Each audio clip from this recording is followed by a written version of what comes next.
Hello, Natai. This is not SIS MELLY. Hello, Natai. Hi, Benita. Hello, hello, hello. Hi, Rachel. How are you?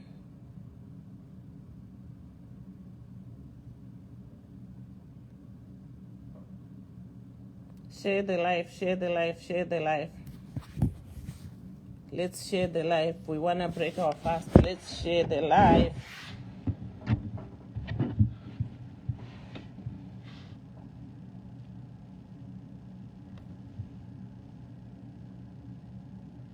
Hello, hello, hello, hello.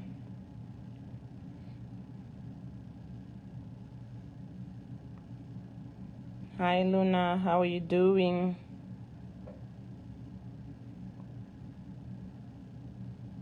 Let's share the life, guys. Let's share the life.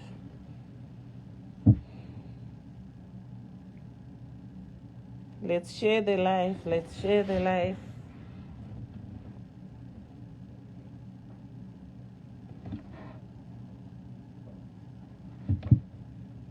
Hello, hello. Hello, folks. How are you? Let's share the life. Let's share the life. Let's have a few more people so we can start. Let's share the life. Hello, hello, hello.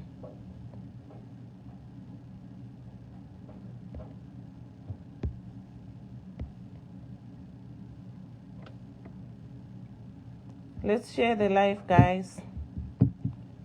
Let's share the life.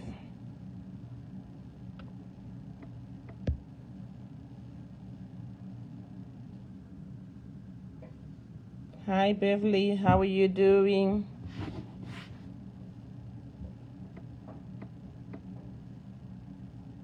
Share the life, guys. Share the life. We're going to start soon. Share the life.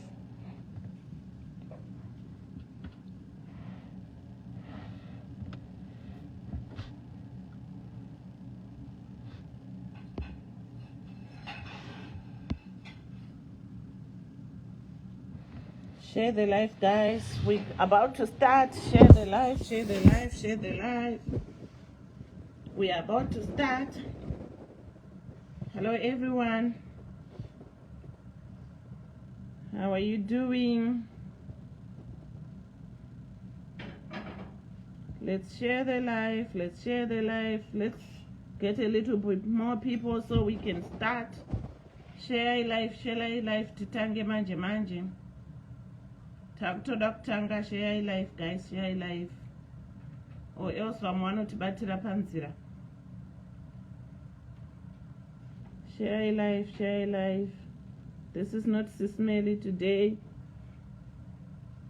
This is SIS MELLY's system. Share the life, guys. Maybe we can just start. Vanouya vanotibatira panzira ngatitange yedu. I know we are on our fasting. Tiri kufasta. Vamwe vari pama 10 days. Vamwe vari pama 21 days. Vamwe ndo vari pama 40 days. So many people vamwe vanoita ma 10 days. So we are just here to share a little bit, and then we can pray. Then we break our fast.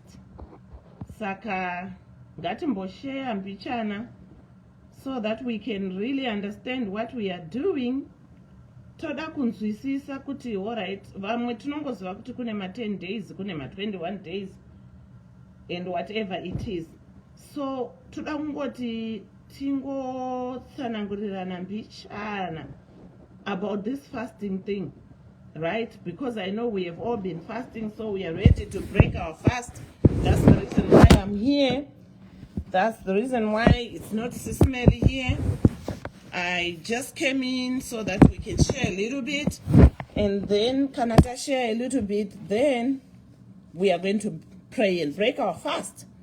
So ndoda kungotsanangura kuti there are several types of fasts in the Bible. Kuti tinzwisise kuti kufasta kwatiri kuita tiri kufasta chi. What are the several types of fast?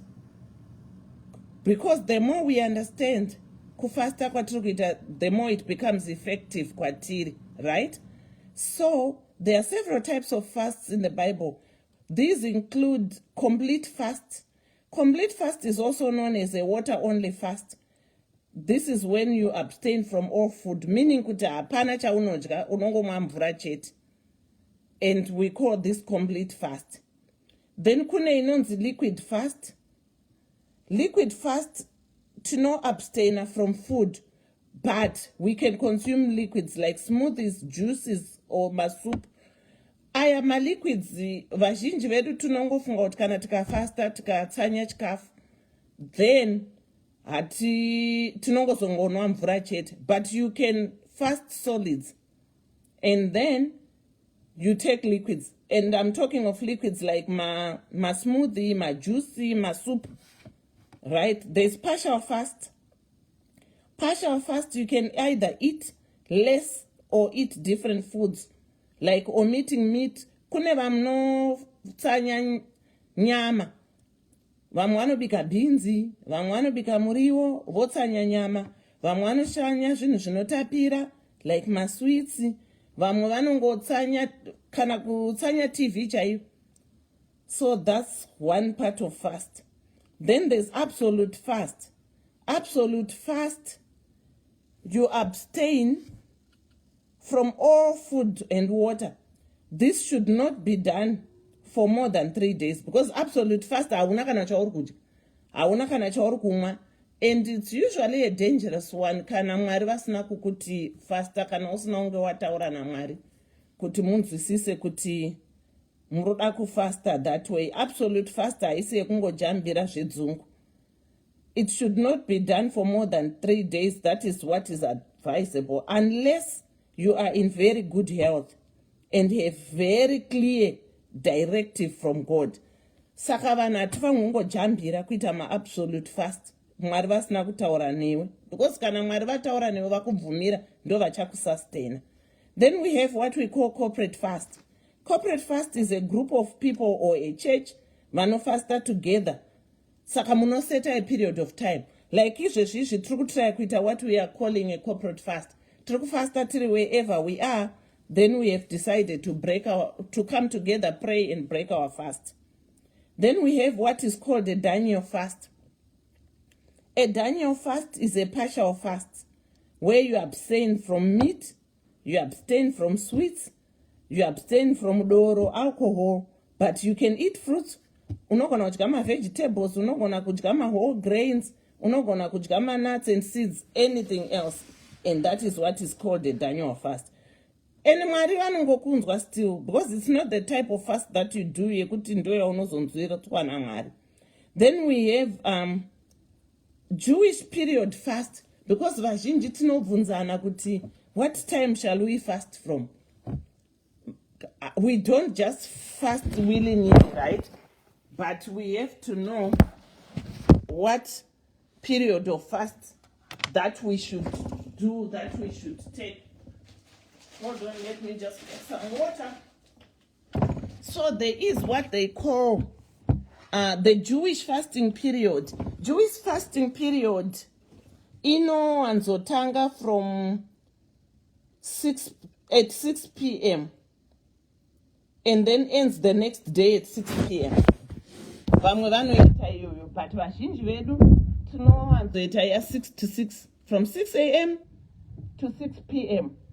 And I know most of us, we fast, easily dry, we take some water, And we know also, per fasting, people, we also have to have wisdom when we are fasting. Kune vamwe vanhu vanorwara, like vanhu vari diabetic, vanhu vakadaro, they should not just jump into a fast just like that, because unogona kuaffectiwa ukatorwara. And the fact that you have diabetes, kana some condition that you have, doesn't mean that the type of fast you unoita Mwari havakunzwa. God will still hear you, because fasting is putting our body under. Kuti tinyatsonzwa Mwari, handiti, we are putting our body under. Tiri try kusuppressa mawants edu so that we concentrate more on God, because we have to get it right the first time, to know how we are fasting, why we are fasting, how we are doing the fasting, so that our fast becomes effective, right? Because in the Bible, fast yaiwanzoitwa kazhinji. Actually, fast has to be in combination with prayer, because vazhinji vedu tinongoti takutopinda pama 10 days because we have heard that we have to do 10 days, 21 days, and what have you, and then tongozvinyima chikafu. But we don't realize kuti ukangozvinyima chikafu chete usiri kunamata, it just becomes a hunger strike. Saka hatisi kuda kuwesta nguva yedu tichiita hunger strike, tichifasta tisinganamati, because hapana zvaunenge waita. It's better kutodya hako chikafu chako uchinamata uchidya chikafu, you know. So we should also know that when we are fasting, we should do our fasting in combination with prayer, because the purpose here fasting is actually to seek God's guidance. Tiri kutsvaka Mwari, tiri kutsvaka uso hwaMwari, tiri kutsvaka kutungamirirwa naMwari, right? So we want to seek God's guidance. We want to express repentance. Takatadza, tinotadza, tichiri kungotadza.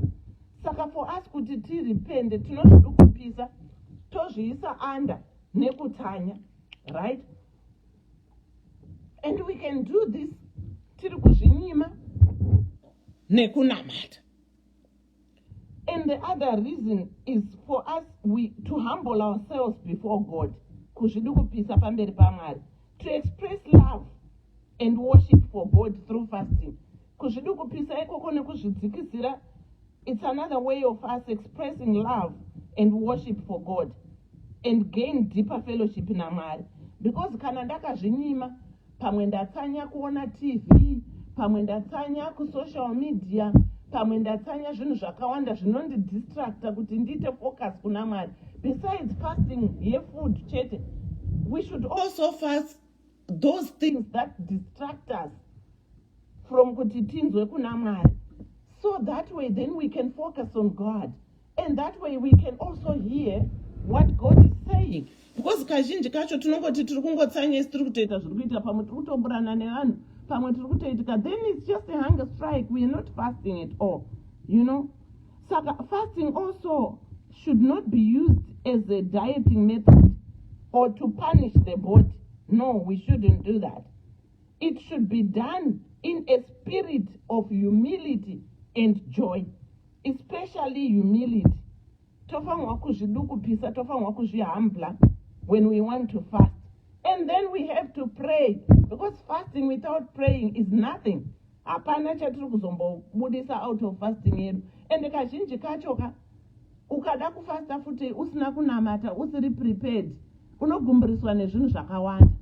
And let's also realize that I know it's not easy, it's hard sometimes kufasta. Ndinogona kutanga kufasta right now, ndotanga kutemwa nemusoro, because remember the devil also comes and throws in spears and throws on, because Satan haasi kuzoda kuti ufaste, haasi kuzoda kuti uwadzane naMwari panguva ino. Saka achatounza zvinhu zvinokudisrupta, achatounza zvimbingampinyi zvinouya. Saka we have to be ready for that. So I know kuti dzimwe nguva unogona kuti uritori pakufasta chaiko uri serious, mumwe munhu anogona kutokanganwa kakuti ari kufasta, because the devil comes in different methods, in different ways. So kana watokanganwa, don't give up kuti nhasi ndazobreaka fast yangu, ndazodya, ndazoita sei. No, because we all fail. But kana tafaila, what do? Let's continue. Even nhasi ukatadza kubudirira ukadya, mangwana dzokeredza, enda unofasta, because uri kuzvihambula, uri kuzviisa pamberi paMwari, uri kuzvityora pamberi paMwari. Saka haikona kurega kuti because nezuro ndakatadza kubudirira ndokubva ndadya kana kuti ndobva ndabreka fast yangu isati yakwana, and then you think kuti regai ndichingorega ndichazviite, already watopa Satan mukana. So guys, folks, let's not do that. Kana ngatirambe tichishingirira chete, kana wakazviti 10 days, for those 10 days unogona kumbonetseka here and there, but you are learning, and the more you pray and the more you give yourself unto God selflessly, God will enable you to finish fast yako iyoyo. And dzimwe nguva uri kutofastira something. And one thing also that we should do before we break by prayer, ndoda kuti tingoshare manuggets iwaya, so that our fastings are effective. Also, there's one other thing that people don't realize when they are fasting. Kuti izvo pakufasta ipapo, remember kuti tiri kutanga gore, isusu we are fasting. Probably kwatinobva kunenge kune vari kutoitawo zvavari kuita mune the other world, mbiya dziri kudibirwa, hari dziri kuvhurwa, mazita ari kunyorwa, achinzi hana zvavari kuita, vamwe vari kudeura ropa rembudzi rehuku vachisacrifice, right? Ma-altars are being built. Saka iwewe manje semwana waMwari ari kuda kufasta, what are you doing to counter that? What are you doing? You also have to be ahead kuti izvo, right? Ivo vari kuita zvavari kuita vachibuilda ma-altars avo, handiti iwewe you also have to build your altar before God, what we call an altar for an altar. Because iwo changouya wongofasta wangonamata ipapo, ivo vatoteura pamwe kwaurawa mbudzi, pamwe kwaurawa chakati, pamwe kwaitwa mhiko dzaitwa, and you are not doing anything. You might not be able to fight against this. So you also have to build your own altar, right? What we call, as we are fasting, as we are starting this year, we have to do what we call altar for an altar. You can build an altar of prayer, right? Like what we are doing. Fasta and praying. We are building an altar of prayer to God, right? And then, besides that, remember, vamwe vanotoita mhiko, vanobvisa mari, vanoita zvese zvakaitwa. Saka iwo altar yako ikaitawo, unenge wakudawo altar inoita counter the altar yevanhu vari kurima. Saka you can also sacrifice, build your own altar. Could it be financial altar? You can do it to your men of God. Vamwe vanogona kuita, I'm just giving examples of effective fasting. Tisati tabreka fast yedu tisati tanamata. Kuti mumwe anogona kufunga kuti we have 12 months in a year, right? Ndogona kuunza ndobuilda an altar yangu yekuprayer nefast $12. Probably ndiri kuisa dollar pamwedzi wega wega, ndasacrifice $12 yangu to seed and build an altar. Vamwe, you can go to your men of God, to your church, to wherever you can, and build an altar. It could be a monetary altar, it could be whatever. But it's always good and advisable to do that, because vana vari kubuilda ma-altar avo, vari kubuilda ma-altar avo, atinoda kuita counter isusu as an altar for an altar. Saka tinofangwa, like myself, I have my prayer room, my prayer place, Mercy City, which I call my war room. At my house, I have a place in my closet where pandinotona matira. And whenever I'm building my altar, I have done that. I'm giving an example of myself. Sometimes I even build an altar. Maria ndinotambira chaiyo inogona kutorwa na Satan. Through, zvinhu zvemurima. So I always build an altar. I pray. Sometimes even when I get prayed, sometimes ndinotoisa card rangu rekubhengi chairo, ndoriisa pa-altar ipapapo, ndorisanganisa, then I pray. Ndichiti Mwari, guard my money, so that mari dzangu hadzisi kuzotorwa nemupedza chose, so that the cankerworm is not going. Saka as we are starting 2025 right now, tiri kutanga fasting yedu yekutanga kwegore, because remember, we are building a hedge to begin our year in a powerful way. We are building a hedge of protection. We are building a hedge to protect my finances. We are building a hedge to protect the health. We are building a hedge to protect so many different things, to protect our children, to protect ourselves even. Saka, what I would do, like myself, some can take, some might not take, but I have seen this working in my life, and I've seen this being very powerful. I build my altar and not end up a war room pa altar pangu pandinonamatira, like myself. Pane pandinenge ndakuda kunyatsonamata zvakatosimba kudaro, ndine a place where I go and pray. My closet in my bedroom, nditori nearea yandinotonamatira. So I build my altar there. I have put sometimes even mari chayo yandinonamatira in that altar. I pray kuti Mwari vaiprotect, kuti Mwari vaprotect what I'm going to earn this year. Saka kana ndadaro, sometimes there is cash, ndotora cash iyeyo ndoisa muwallet mangu. I don't use yosangana zvayo nedzimwe mari anditi dzandinenge ndiri kudi dzandinenge ndakuzoshandisa. Sometimes I even put my card, my bank cards, ndomanamatira imomo, ndosanganisa, ndonamata kuti Mwari, please protect my finances. My finances shall not be taken by the kangaroo. My finances are kuzotorwa namupedza chose, because kazhinji I've noticed lately the devil uses our finances mostly kuti dzosera kumasure, because hapana chiri kubudirira, mari dzangu hadzina chandiri kubata. You become discouraged most of the time. Pamwe ndabva ndarwarirwa. So you have to learn to build an altar to your God. Isu altar yedu tinoisa kuna Mwari.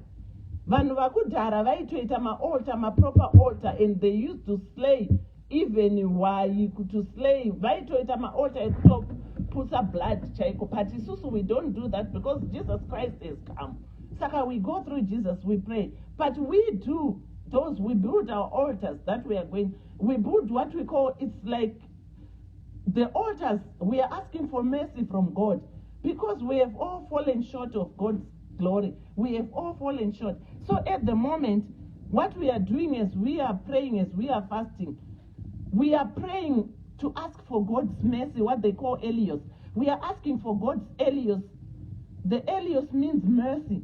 Tiri kunamatira nyasha, tichibuilda ma-altar edu iwayo, tichitsanya, tiri kukumbira nyasha dzaMwari, because hapana chinobudikira pasina nyasha. Let's not lie to each other. You can work like an elephant and you reap like an ant if you don't have the mercies of God. So we are asking for God's Elios that we are going to pray for as we are fasting, and even before we break our fast. That's why the reason why I wanted to at least talk about the type of fasting. It's not the type of fast that brings you closer to God, but it is what you are fasting for. It is urikutsanyirei, chinangwa chako ndechei. Hausi kungofasta zvemanga-manga and just do hunger strike. No. We are nemoyo wako wese. Place an altar to God if you can. Praying is also an altar. It's an altar to God, an altar of prayer. But you can also have an altar of tangible. Usually I use money. It doesn't matter how much, because you know, depend on power Torah and how you have given. And I use that to seed. And kananda seed ndato build altar yangu. And it means ndatotanga gore rangu mune zvakanaka, right? Or who's talking? I'm SIS MELLY's sister. It's not SIS MELLY who's talking. SIS MELLY has just come here so that we can share, because I see someone asking who's talking. My name is Christine. SIS MELLY. I've come here to share about the fasting. Then we are going to pray together and we break our fast. But I just didn't want here to come here, pray and break our fast. But so that our fast is gonna be an effective fast. My 10 days, my 21 days, we want them to be effective. Not that hunger strike. That's the reason why I came and I wanted to explain. I know some of us we are late, but I was explaining also. I can quickly just browse through that. I explained the type of fasts. Kuti kune mafast ekuti tinodya chikafu, tinosiya chikafu tomwa mvura.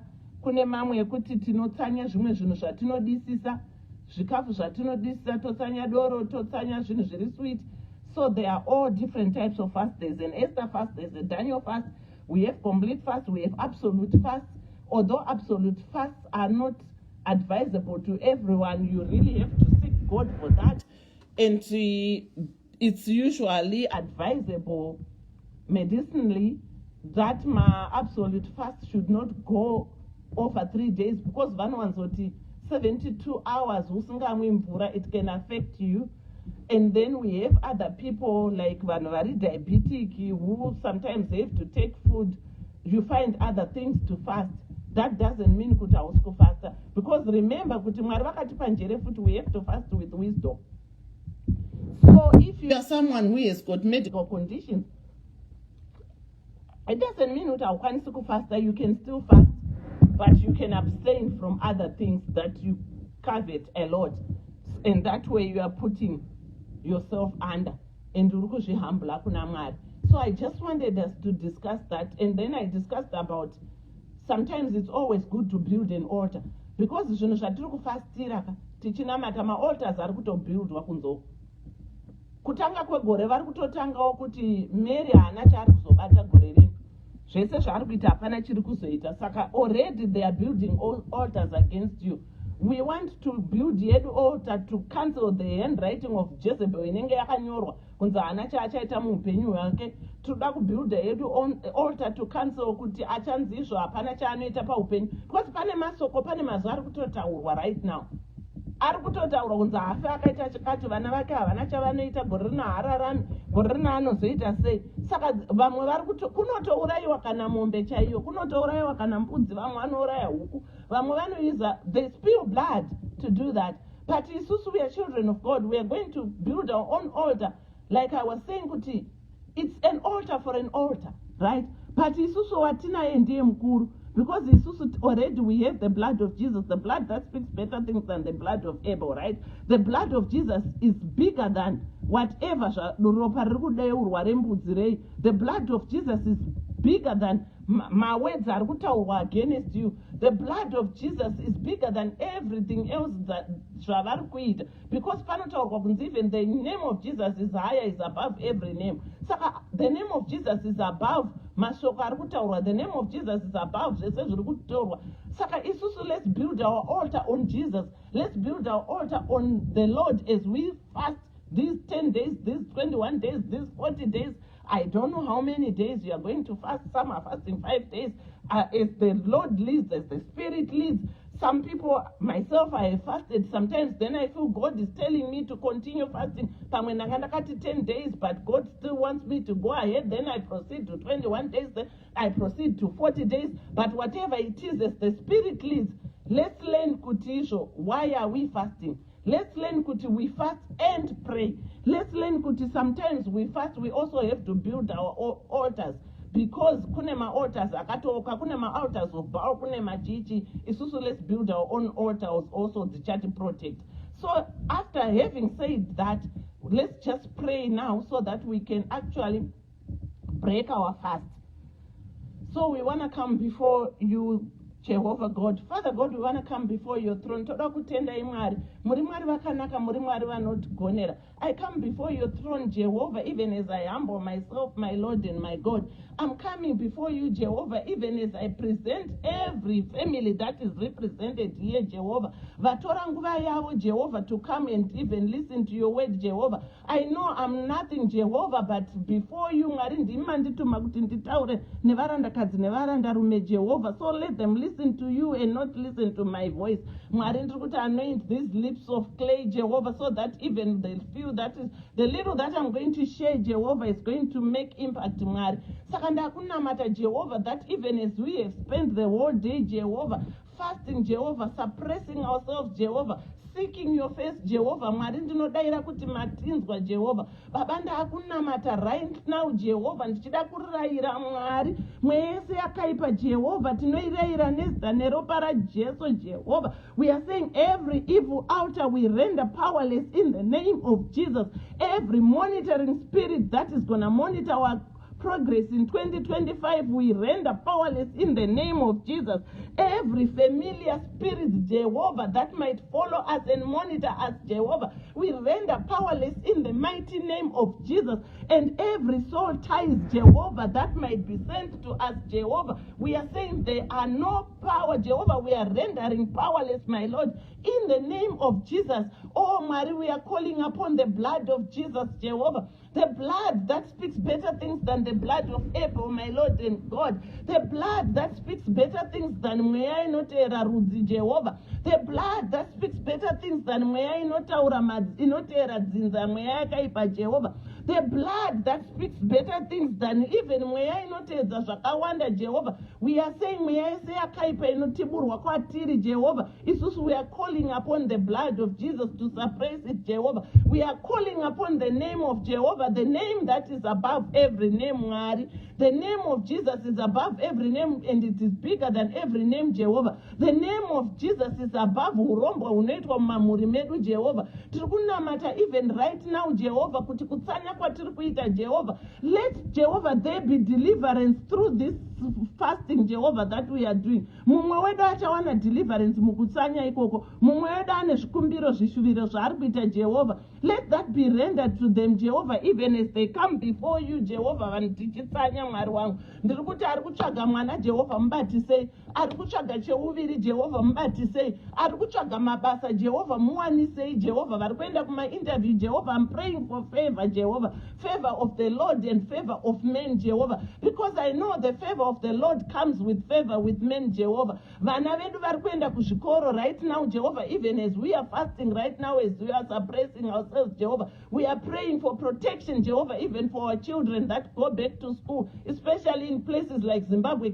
Kids are going to be getting back to school soon, Jehovah. Tiri kunamata for protection, because toziva kuti nyika yedu yazara nemakava, Jehovah. Kuzvikoro ikoko kwazara nemweya yakawanda iri kuinfluenza vana vedu, Jehovah. But as I am fasting today, as you are fasting, my friends, we are saying Mwari vachatokufasta vachati reward by protection. I'm praying hedge of protection, Jehovah. Even munzira matinofamba, murodi matinofamba, Jehovah, ndinosasa ropa raJesu, Jehovah. I sprinkle the blood of Jesus, Jehovah, so that hatiwanikwi netsaona, Jehovah, hatiwanikwi ndiri kusprinkler the blood of Jesus, so that it shall protect us, Jehovah, in whatever we are doing, Jehovah. Kumabasa kwatiri kuenda, Jehovah, kune zvese zvatinobata cheuviri, Jehovah, I am sprinkling the blood of Jesus. Ndiri kuchururudza ropa raJesu, Jehovah, pane zvese zvatichaita, Jehovah, ndichiburikidza nekutsanya kwatiri kuita ikoko kuJehovah. Tiri kuti have your way, Jehovah, have your way in our midst, Jehovah, have your way, have your way.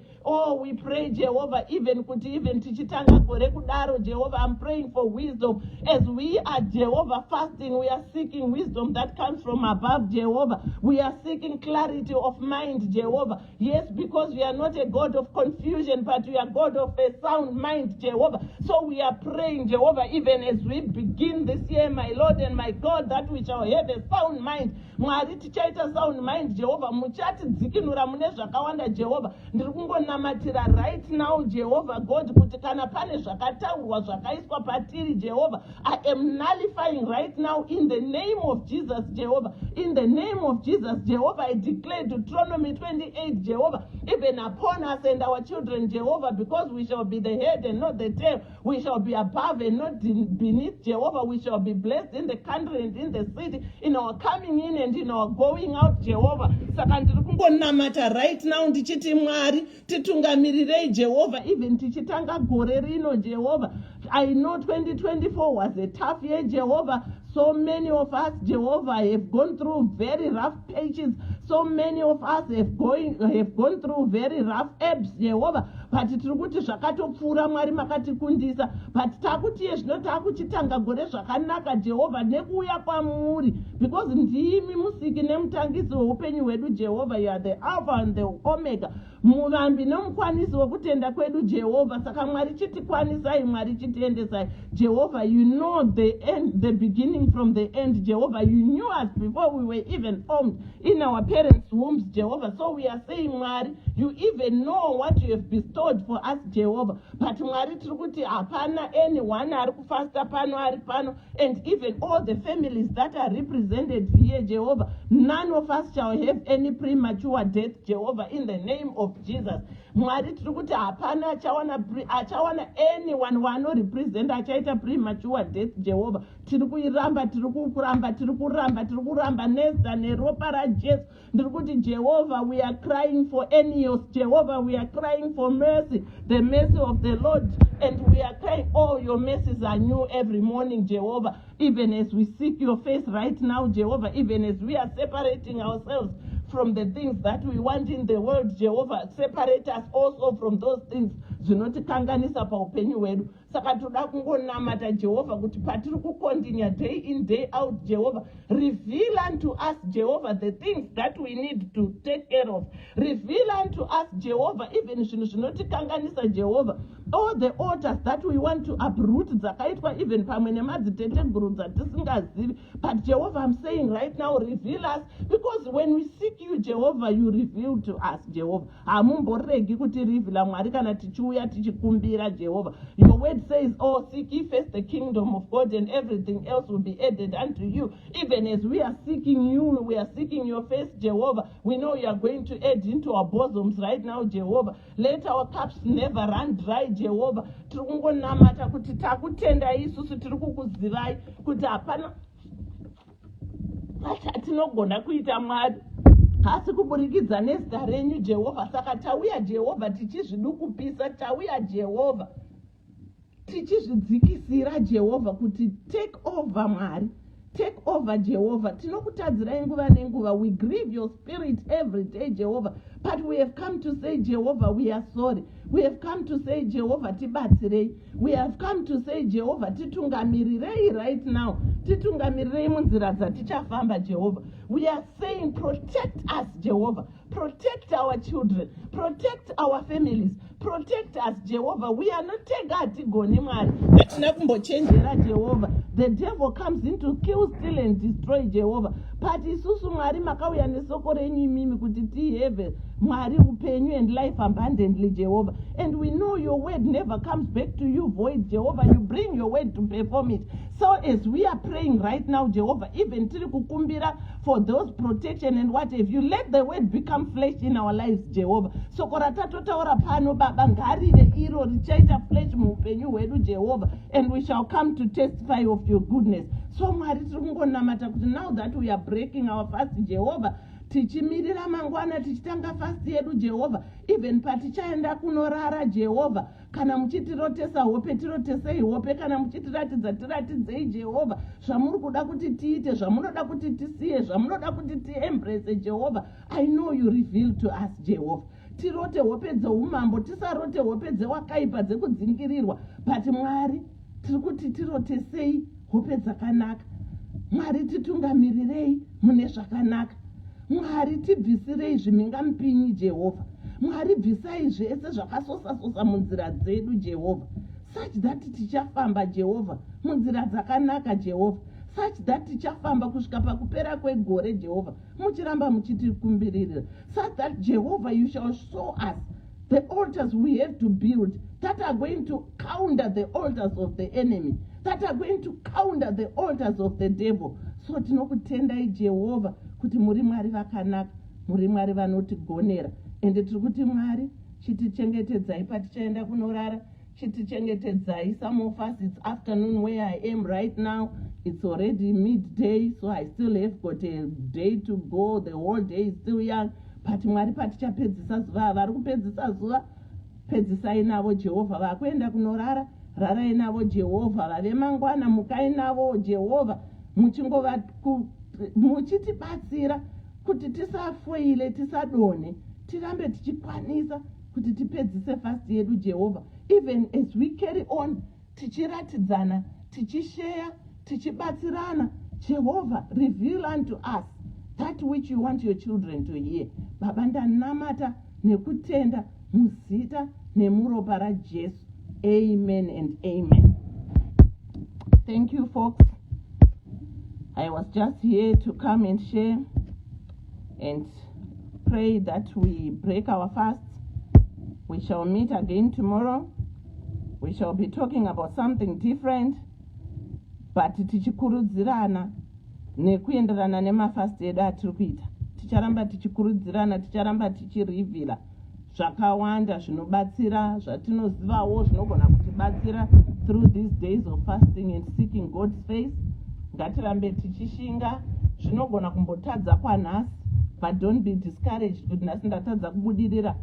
MuBhaibheri munotaurwa murume anonzi David anonzi he was a man after God's heart, but David akaita zvakawandisa. David wakatora mukadzi waUria akasvika akauraya Uria akaita sei, but pese paaidona David aidzoka achizosika chiso chaMwari.